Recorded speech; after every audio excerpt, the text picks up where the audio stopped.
Good morning, Smarties, and again, happy Earth Day. Today is April 22nd, and it's also an important day. It's Earth Day. Some of you asked in our morning meeting what's important about Earth Day, and you know what? That's a really good question. If you watched my reading video already, I kind of already explained it, but we live on Earth, and we only have one, and we need to take care of it. So it's here for a very, very long time. So making sure you do your part to make sure that we live in not only a safe but a healthy place, a healthy planet Earth. Making sure that if you see trash, okay, you pick it up or you take care of your own trash. We're not littering. If we can ride our bikes or walk somewhere, that we're doing that so we don't use the fuels from the gas of our cars to pollute. Obviously, yes, there's times we have to use our car to get from place to place, but making sure you do your part to keep our planet Earth as healthy and clean as possible. A lot of times people on Earth Day will plant their flowers or plant trees, and because trees provide us oxygen. So just doing your part, and not just on Earth Day, but every day to make sure that our Earth stays clean and healthy. Before we get started on our writing lesson, I have a quick read aloud I want to do for you. I talked about planting seeds, and I have this book right here that it's called Outside Your Window, a first book of nature, and it has poems in it about the different seasons. And since we're in spring and today's Earth Day, and I talked about planting seeds, there is a poem in here called Planting Seeds. So I'm going to read it. Seeds are so small, so hard and dry, like fingernails or grains of sand. How can they grow into something you can eat? With your help, they can. Plant them in some soil, crumbly and moist as cake mix, not too deep and not too shallow. Then water them, then wait. Under the earth, the seeds soak up water, swell, and come to life.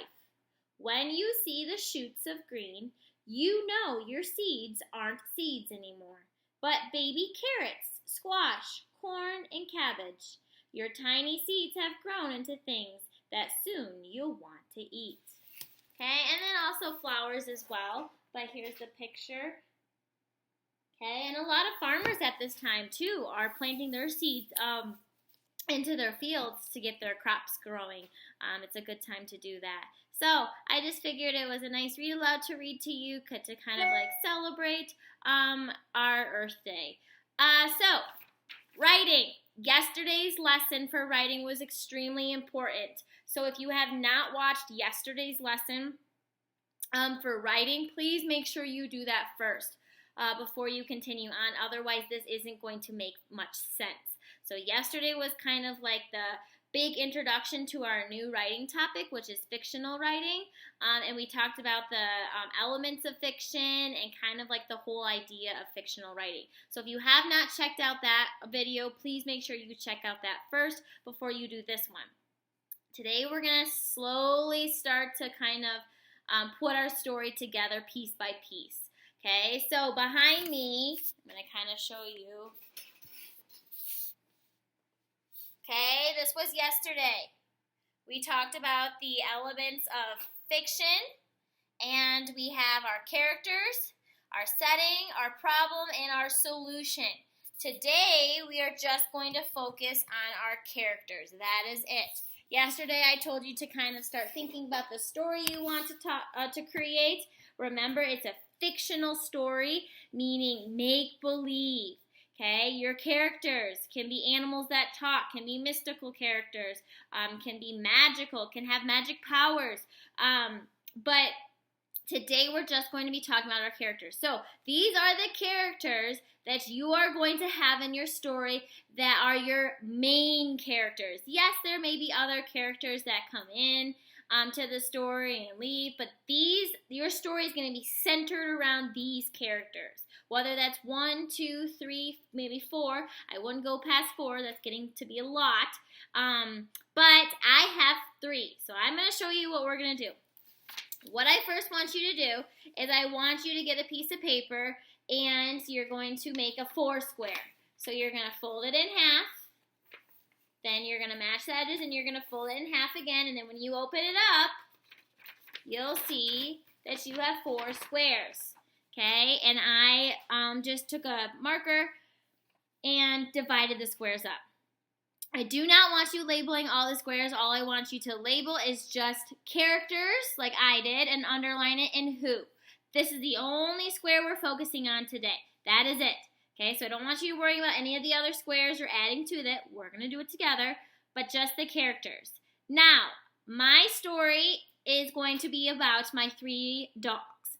Okay, Sammy, Kramer, and Gabby. Now, yes, those are true characters. They are alive. They are my dogs. But the story that I'm going to create is completely made up.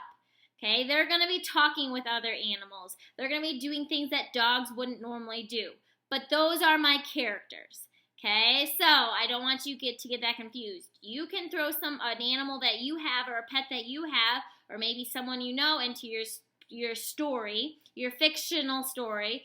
But what they do has to be completely made up. Maybe they have wings. Maybe they have magical powers, like they can run super fast. I don't know. They can be invisible. Okay, so even though my characters are actually my dogs, I'm going to make them even more elaborate. They're going to do things that dogs wouldn't normally do, like talk. So those are my characters. I sketched them out. I didn't do a background. I didn't do a setting because we're not talking about setting. I'm just introducing my characters. So I have Sammy, and I started coloring them, and then I didn't want to waste time, so I just colored Sammy gray because he's gray. Sammy, then Kramer, he's our smallest one in the middle, and then Gabby, she's our biggest one. Both of them are brown, but they both have nubbins. I call them nubbins. They don't have a long tail. That's why you can see Sammy's tail and not their tail. But those are my characters, and I labeled them. So I have Sammy, and he's labeled Kramer and Gabby, and I sketched them out. That is it. Those are my 3 main characters. That's all I'm going to do in that square. Like I said, this is to just get our thoughts down and start thinking about our story. Okay, then we'll do our setting and our problem and our solution, and then we can start putting our story together into the writing part of it. So this is the organizing part, okay, and then we get to the writing part next week. So all you're doing today is just your characters. So think about characters that you're going to use that are going to reoccur throughout your story. If you're going to do chapters, they're going to be in all of the chapters. Think about that. So that is it for today. It is just to do your character square on your organizer, to draw your characters. Make sure you color them. I didn't color Gabby or Kramer. Make sure you color them. Excuse me. Yeah, make sure they are detailed, and then name them. Please make sure they are labeled with their names. Okay, so that is it for today. Don't forget your name. My name's on the bottom of it so you don't lose it. Keep it in a safe place. Okay, please do not, if you have to hang it on the refrigerator, hang it on the refrigerator. Keep it, if you have a spot for all of your schoolwork that you're doing right now, keep it in that safe spot. Please don't lose this, because if you lose your organizer, it's going to be really hard to do your writing. This is what you're going to want to use to refer to. So, first square, characters, who, make sure you label the top like I did, and then draw your characters and label them with their names. That is it for today, Smarties, for your writing lesson. And I'll be back in a little bit with your math and science lesson. Bye for now.